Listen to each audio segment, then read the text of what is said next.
배수원 원장으로 과거에 대천덕 신부라는 분이 계셨습니다. 그분은 성공회 소속인데 우리 교회로 말하면 목사를 부를 때 신부라고 그쪽에서는 그렇게 부릅니다. 개신교회에 소속되어 있죠. 그런데 이분의 사모님이 제인 톨이라고 하시는 분인데 이런 이야기를 한 적이 있습니다. 자기의 남동생이 뇌종양이 생겨서 아주 위급한 지경에 있었더라는 거죠. 수술을 급하게 했는데 수술 후에도 장애가 남았다는 겁니다. 그래서 생각하는 것이나 말하는 것이나 보는 것이나 그 몸을 움직이는 데 있어서 매우 불편한 그러한 형편에 있었고, 그리고 2달이나 석 달밖에 더 살 수 없다고 하는 시한부 선고를 받게 되었다고 하는 거죠. 모든 가족들이 참 기대했던 아주 좋은 동생이고 아들이었는데 그만 이와 같은 일을 당하게 되자 모두 슬퍼할 수밖에 없었다고 합니다. 슬퍼하면서도 그러나 하나님께 도와주시기를 기도하고 간구했다고 하죠.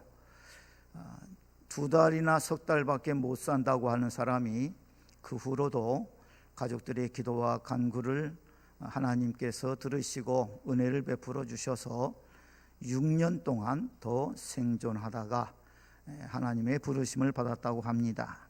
그런데 이분이 6년간 세상에 살면서 한 일이 있었습니다. 그림 그리는 것을 이제 자기 치료에 도움이 될까 싶어서 가족들이 하게 했는데 그 그림을 하나 그려가지고 그걸 들고 다니면서 사람들을 만나기 시작했다는 거죠. 사람들 만나서 자기가 그린 그림의 내용을 설명해 주면서 그 자연스럽지 않은 말, 정상적으로 움직이지 않는 몸을 가지고 아주 열정을 다해서 자기의 뜻을 전했다고 합니다. 그가 전한 말의 내용은 우리가 너무 풍부하게 살고 있는데 감사할 줄 모른다는 것, 그리고 이 풍부하게 주신 은혜를 나누어 주는 것은 우리에게 큰 기쁨이 된다는 것.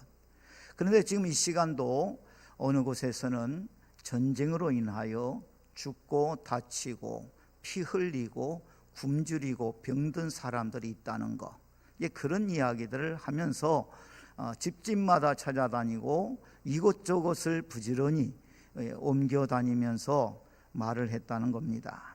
그런데 그와 같은 말을 하면서 돈을 받았던 거죠. 모금을 한 겁니다. 성금을 모았습니다. 그래서 그 성금을 어디에다 썼는가 하면 바로 그때의 한국전쟁으로 세계적으로 알려져 있는 우리 6.25 전쟁에 우리나라 사람들을 돕는데 자기가 그동안에 돌아다니면서 모은 성금을 모두 다 보내줬다고 합니다. 이 자기 동생에 관한 이야기를 하면서 이런 말을 한 것을 보았습니다. 자기 동생은 그러한 그 6년 동안의 삶을 통해서 보여주었다, 일깨워줬다. 무엇을 보여주고 무엇을 일깨워줬느냐? 고통당하는 세계에 대하여 하나님의 은혜의 통로가 되어야 한다는 것. 우리의 삶이 고통 속에, 절망 속에, 어둠 속에 갇힌 영혼들에게 하나님의 은혜를 맛보여주는 삶이 되어야 한다는 것을 자기 동생은 보여주었다라고 하는 거죠. 자기 동생이 세상을 떠난 후에 수백 명의 사람들로부터 편지가 왔다고 합니다. 당신 동생의 행동 때문에, 그 간증 때문에 우리는 우리의 어리석은 삶에서 벗어날 수 있었습니다. 그리고 이 세상에서 낭비하며 살던 삶을 이제는 보람되게 다른 사람들에게 도움이 되는 삶을 살 수 있게 되었더랬습니다 라고 감사의 뜻을 표하는 편지였다고 합니다. 온 세상이 지금 또다시 두려워하고 있습니다. 지금 또 우리나라의 물폭탄이라고 말하는 그러한 엄청난 수해가 발생을 했지요. 우리가 조금 전에 보니까 해가 모처럼 쨍쨍 내리쬐는, 지금은 그런지 아닌지 모르겠습니다만 조금 전에는 그랬습니다. 해가 쨍쨍 내리쬐지만 불안합니다.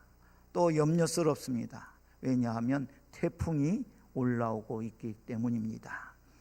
태풍이 불기 전에 좋은 날이 있습니다.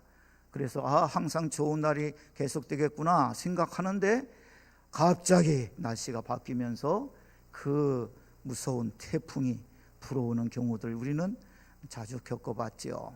그래서 좋은 날이 아니다는 것을 우리는 알고 있습니다. 우리의 인생에 위기를 겪고 공경에 처하게 되었을 때 과연 우리는 무엇을 제일 먼저 생각하고 어떻게 행동을 하고자 할까? 오늘 우리가 읽은 본문의 말씀을 보면 바울이 예루살렘 교회로 찾아가 문안을 전했을 때 그 지도자들이 바울에게 부탁한 바가 있습니다. 유대인들이 네가 여기 온 줄 알면 또 소동을 부릴 거다. 네가 그 복음을 전한다고 한 건 참 잘했는데 오히려 오해를 샀어. 율법을 무시한다고 그렇게 오해를 사가지고 너만 보기만 하면 또 큰 난리를 칠 것 같다. 그러니까 율법을 너도 존중하고 지킨다는 것을 보여주라. 그래서 이 결례를 행하고자 한 서운한 네 사람을 데리고 가서 결례를 행하고 머리를 깎게 하고 너도 율법을 존중하고 지킨다는 것을 유대인들에게 보게 해줘라.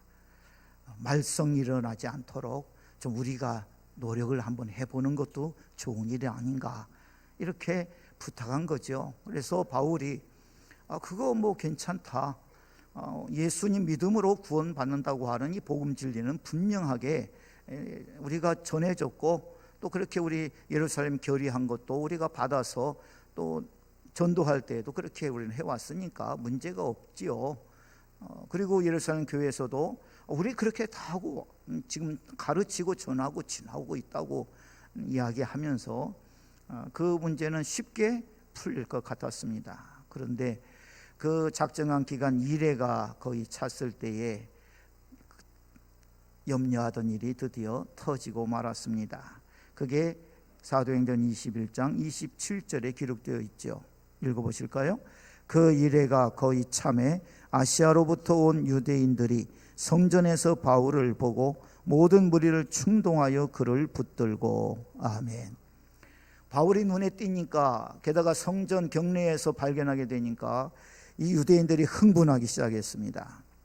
이 바울에 대한 이야기를 그들이 직접 들었고 또 보고 겪었던 이들도 그들 가운데는 있었죠. 그래서 아시아로부터 온 유대인들이 바울이다 하는 말을 듣자마자 전부 다 흥분이 돼가지고 바울을 붙잡았습니다. 그리고 사람들에게 말합니다.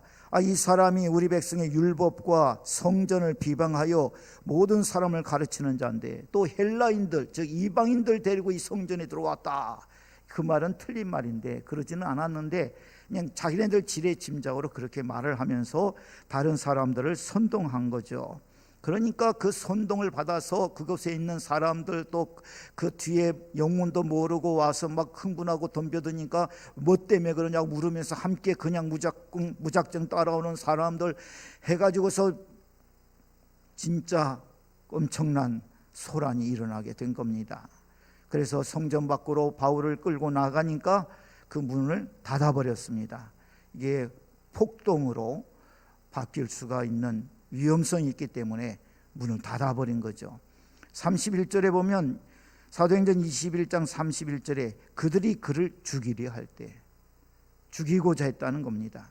32절에 보면 천부장과 군인들이 바울이 소란의 원인을 알아내고 거기에 이 폭행을 당하고 있는 바울을 구하려고 쫓아오죠. 그러니까 바울을 때려 죽이려고 하다가 이제 할 수 없이 그만두고 중단하게 됩니다. 천부장이 가서 바울을 그들 가운데서 건져내서 쇠사슬로 결박하고 이제 영내로 데리고 가버리죠. 얼마나 이 바울이 지나가는데 그 옆에서 또 주먹질을 하고 침을 뱉고 바울을 죽이지 못해서 완전히 살기 등등한 유대인들이 그 주변을 에워싸고 고함을 지르는지 군인들조차도 겁이 날 정도였습니다. 문제가 되지 않도록 하려고 그랬는데 오히려 큰 문제가 되어버리고 말한 거예요. 우리가 생각하기를 이 문제는 문제가 되지 않을 거라고 생각했는데 그냥 일상적인 날로 지날 거라고 생각했는데 어디선가 어떤 문제로 인해서 우리가 큰 삶의 위기를 맛볼 수도 있게 될 수 있지 않겠습니까? 그와 같은 경우에서 우리는 무엇을 생각할 수 있겠습니까? 바울이 그렇게 매맞고 끌려가는 것을 보면서 어떤 사람들은 말했을 겁니다. 성도들 중에서도 우리가 그러게 얼마나 미리 말했어, 얼마나 경고했어, 그런데도 부득불 우기고 그렇게 고집을 피우더니만 당할 일을 당하는구만, 뭐 이렇게 생각하고 말하는 사람들도 있을 수가 있겠죠. 그렇지만 바울은 내가 지금 이 길을 가는 동안에 나에게 유리할까 불리할까, 내 삶을 편하게 만들어줄까 어렵게 만들어줄까, 이것을 따라 살아온 사람이 아니었습니다.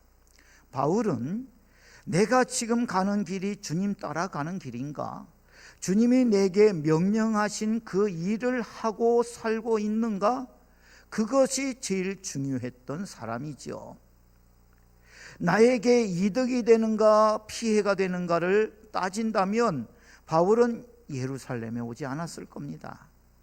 그는 여기까지 오지 않아도 얼마든지 이방인 교회에서 대우받고 인정받고 존경받고 그의 여생 편하게 보내려면 편하게 보낼 수 있었던 사람입니다. 그런데 왜 예루살렘에 왔습니까? 바울이 일찍이 말한 바가 있죠. 심령의 매임을 받아 하나님의 뜻을 따라 하나님의 일을 이루기 위해서 그 불구덩이 속에 스스로 뛰어든 셈이 되고 말았던 것입니다. 우리 하나님의 생각은 우리의 생각과 다르다고 이사야 55장 8절에서 9절의 말씀은 우리에게 가르쳐 주십니다. 읽어보실까요? 이는 내 생각이 너희의 생각과 다르며 내 길은 너희의 길과 다름이니라. 여호와의 말씀이니라. 이는 하늘이 땅보다 높음같이 내 길은 너희의 길보다 높으며 내 생각은 너희의 생각보다 높음이니라. 아멘. 바울이 꼭 이렇게 고생해야 할까요? 바울이 꼭 이렇게 매를 맞아야 합니까? 바울이 꼭 이렇게 죽을 고비를 또 견뎌야만 하는 것일까요? 다른 방법도 있을 수 있을 텐데, 다른 길도 있을 수가 있을 텐데 왜 하필이면 그런 길입니까? 우리는 이렇게 생각 들 수도 있습니다. 하나님께서 왜 그렇게 하시는지. 우리가 살펴봤던 사도행전 16장에도 보면 빌립보에 바울이 점치는 귀신 들린 여종을 고쳐주지요. 귀신 쫓아줍니다. 그것 때문에 그 여종을 통해서 점치게 하고 돈을 벌었던 주인들이 화가 나서 이제는 더 이상 점을 못 치게 되어버렸으니까 바울행을 붙잡죠. 바울과 실라를 붙잡아서 고발합니다.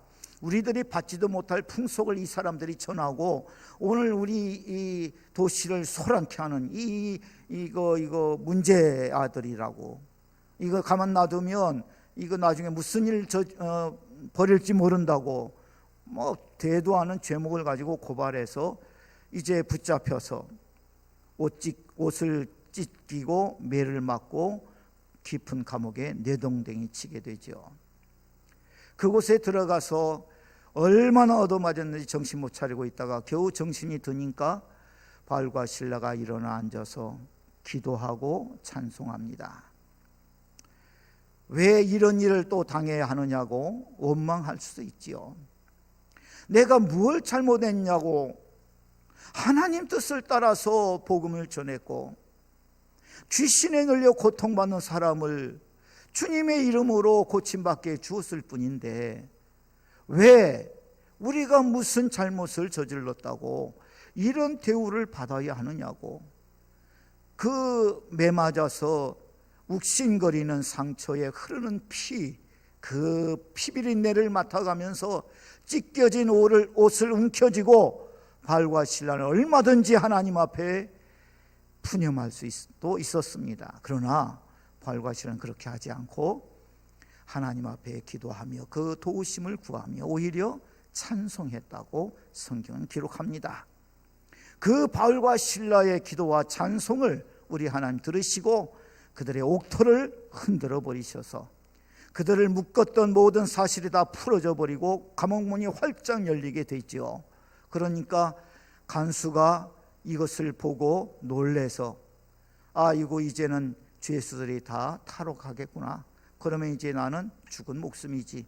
붙잡혀서 창피당하고 죽는 것보다 내 스스로 죽는 게 낫겠다 하고 자결하려 하죠. 그때에 바울이 만류합니다. 우리 여기 다 있으니까 걱정하지 말라고, 자결하지 말라고. 간수가 놀래가지고 확인하고 바울을 모셔서 말씀을 듣지요. 내가 어떻게 해야 구원받겠습니까? 이제 보니 당신은 하나님의 사람이 분명한데 내게 그 말씀 좀 전해주시오. 그럴 때 유명한 말씀이죠. 사도행전 16장 31절 주 예수를 믿으라. 그리하면 너와 내 집이 구원을 얻으리라. 참 유명한 말씀이에요. 그래서 그들이 예수의 이름으로 회개하고 세례받고 죄사함을 받고 구원을 받아 하나님을 믿는 큰 기쁨으로 즐거워했다고 성경은 기록하고 있습니다. 어떻게 보면 바울 일행이 빌립보 감옥에 갇히게 된 것이 그 빌립보 감옥 간수의 온 가족들이 구원받게 하시려고 하는 하나님의 뜻이거나 계획일 수도 있었겠구나. 우리는 그 말씀을 읽으면서 그렇게 생각해 볼 수가 있게 되죠. 그렇지만 꼭 그래야만 하느냐는 겁니다. 꼭 그렇게 매맞아야 하고, 꼭 그렇게 피 흘려야 하고, 꼭 그렇게 감옥에 갇혀야만 그 간수 가족들이 구원을 받을 수 있는 거냐는 거죠. 다른 경로도 있을 수 있지 않겠는가요?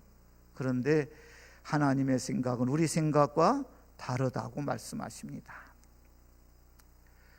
우리의 생각은 그렇게 안 해도 다른 방법이 있을 수 있겠는데 하나님은 그 방법으로 그 빌립보 간수 가족들을 구원하시더라는 거죠. 우리가 그에 대해서 뭐라고 말할 수가 있겠습니까? 바울, 이전에 사울이란 이름으로 세상에 알려졌을 때에는 예수 믿는 사람 잡으러 다닌 사람입니다. 교회를 박해한 사람입니다. 예수님을 증거하는 스데반을 죽이라고 선동하고 그를 때려 죽이는 현장에서 책임자는 아니었지만 그 때리는 사람들의 옷을 맡아서 자기가 보관해 주겠노라고 마음대로 가서 때려 죽이라고 그렇게 했던 사람이 사울입니다. 근데 이 사울이 이제 우리에게는 바울이라는 이름으로 더 잘 알려져 있지요.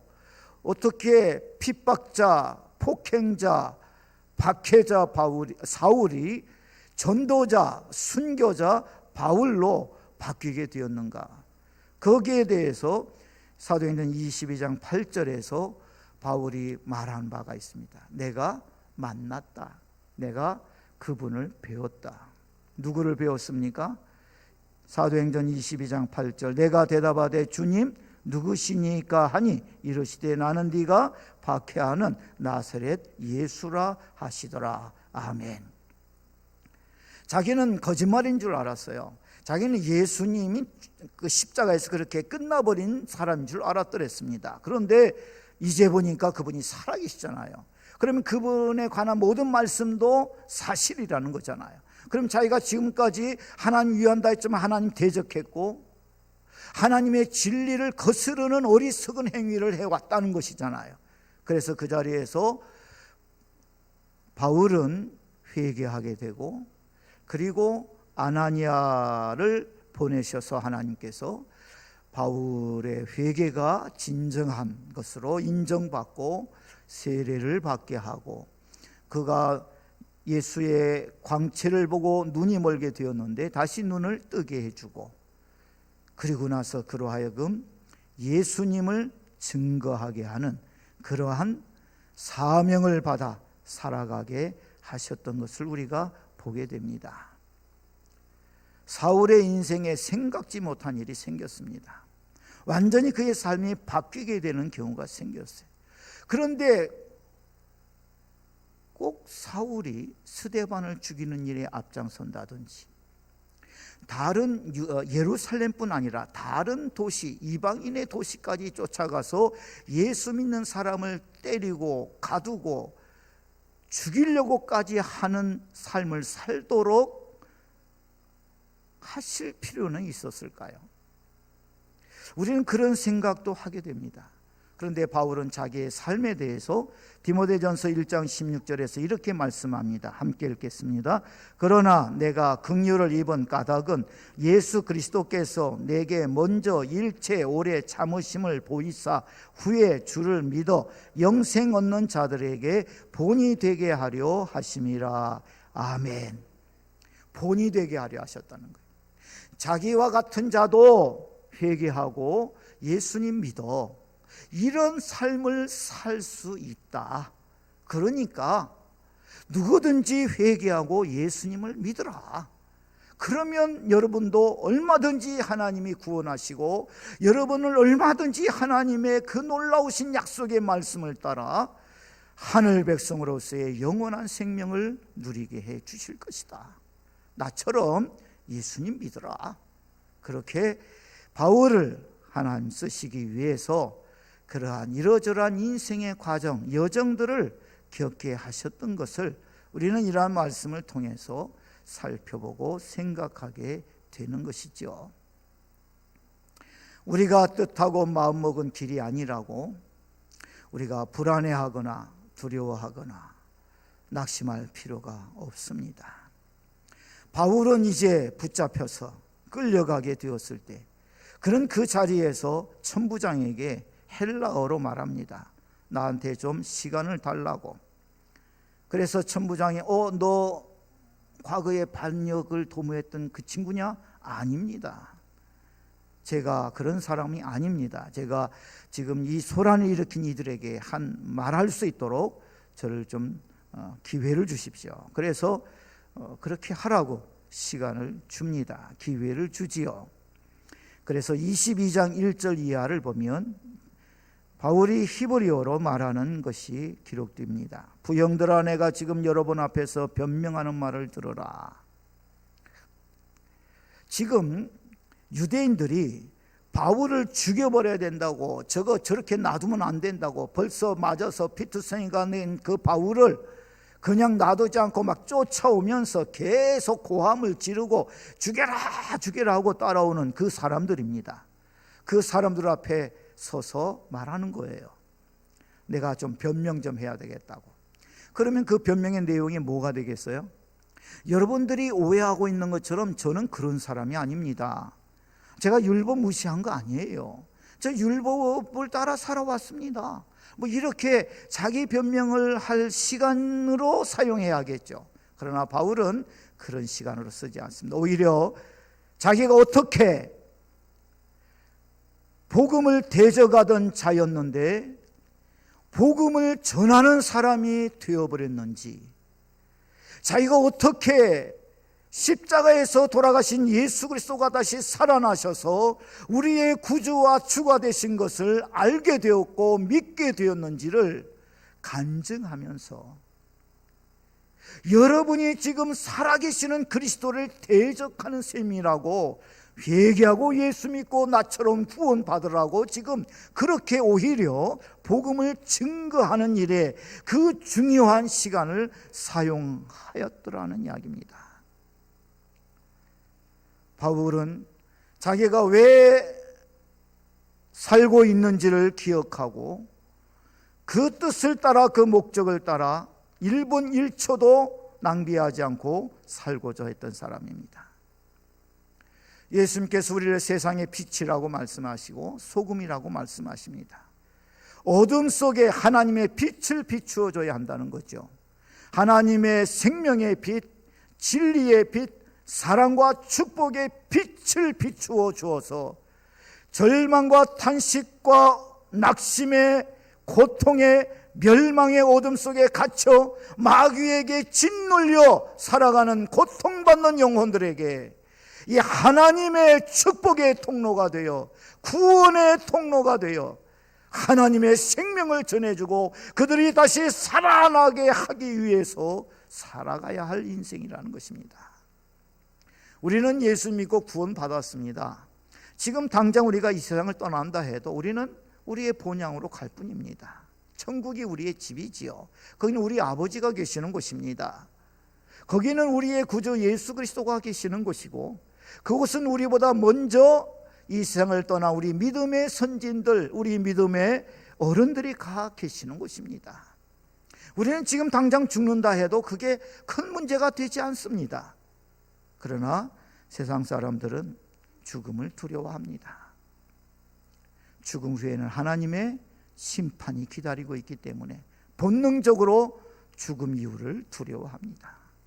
다른 사람들 앞에서는 큰 소리 친다 하여도 그 마음속에 심어둔 하나님의 양심이라고 하는 기능이 그로 하여금 죽음 후를 두렵게 하는 것이죠.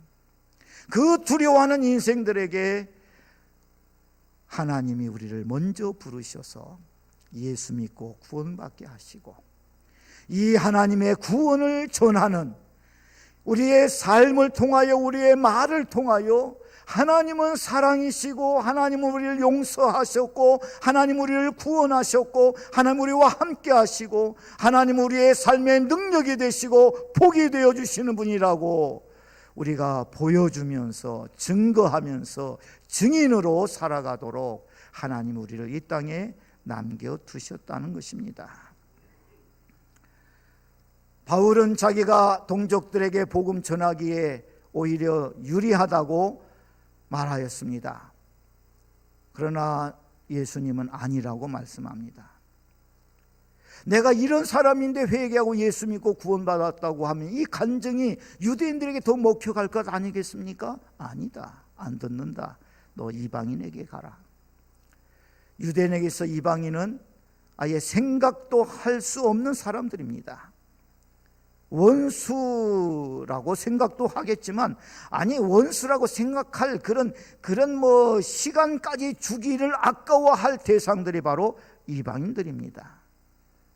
그들은 세상에 없어져야 할 사람들이죠. 유대인들에게 있어서는. 그런데 하나님은 아니었다는 것입니다. 하나님의 마음속에는 유대인만이 아니라 이방인들까지 모든 인생들이 다 자기가 지었고 만든 영혼들이기에 그들이 망하는 것을 결코 기뻐하지 않고 원하지 않고 그들을 구원하시기를 원하셨다는 겁니다. 바울은 유대인들이 자기의 동족이기 때문에, 형제이기 때문에 로마서 9장 1절 3절에 보면 큰 근심과 마음에 그치지 않는 고통이라고 표현할 만큼 동족애가 그 마음을 끓게 만들었지만, 우리 주님 예수께서 아니다, 이방인에게로 가라 하니까 그는 이방인에게 갈 수밖에 없었습니다. 자기의 마음에 원하는 바가 아니라 우리 주님이 명하시는 바를 따라서 살아가야 할 자신의 삶이라는 것을 알았기 때문이죠. 오늘 많은 사람들은 자신들이 원하는 삶을 살고자 합니다. 그러면 행복할 것으로 착각합니다. 그렇게 살아봤자 행복하지 않았다라는 것을 뒤늦게 깨닫고 후회하기도 합니다. 우리는 내가 원하는 내 만족을 위한 삶이 아니라 하나님이 기뻐하시는 삶, 즉 다른 이들에게 하나님의 사랑과 용서와 축복을 전해주는 하나님의 큰 구원의 증인들로서의, 먼저 구원받은 사람들로서의 간증을 전하며 우리의 말로서, 우리의 삶으로서 살아계시는 예수 그리스도를 보여줘야 할 삶의 사람들이라고 하는 것이지요. 우리는 이 일을 위해서 기도해야 합니다. 간구해야 합니다. 그렇게 살게 해 주옵소서. 그렇게 사는 나의 인생이 되게 하여 주옵소서. 우리들 자신을 위하여서 살았던 삶은 이 세상과 함께 사라질 것입니다. 그러나 우리가 주님과 주님이 사랑하시는 영혼들에게 축복이 되어주기 위해서 예수 그리스도의 증인으로서 살았던 삶은 결코 헛되지 않을 것입니다. 바울을 오늘날 누가 불행한 사람이라고, 비참한 사람이라고, 어리석은 사람이라고 말할 사람이 있겠습니까? 바울처럼 훌륭하고 위대하고 복되게 하나님 앞에 쓰임받은 사람이 어디 있느냐고 오히려 말하고 있지 않습니까? 모르겠습니다. 주님이 왜 우리에게 수고롭고 고달픈 날들을 허락하시는지, 그러나 우리 하나님께서는 그러한 것들을 통하여서 얼마든지 우리를 사용하심으로 우리와 만나는 영혼들에게 하나님의 구원을 전하게 하시고 하나님의 사랑과 용서와 축복을 맛보게 해주고자 하시는 주님의 역사를 이루실 수가 있다는 것입니다. 바울의 고난이 수많은 영혼들의 기쁨이 되고 축복이 되었습니다. 오늘 우리의 일상사에서 견디고 참아내어난 삶의 수고로움이 오히려 우리를 통하여 세상이 하나님을 알고 하나님을 찾고 하나님께로 달려나오게 하는 하나님이 사용하시는 우리의 삶이 될 수도 있습니다. 주여, 나의 삶을, 우리의 삶을 그렇게 사용하여 주옵소서. 기도하며 그러한 삶을 살아내는 우리 모두가 되게 하시는 주의 역사가, 주의 은혜가 우리와 함께해 주시기를 바랍니다. 505장 찬송을 부르시며 예물을 봉헌하겠습니다.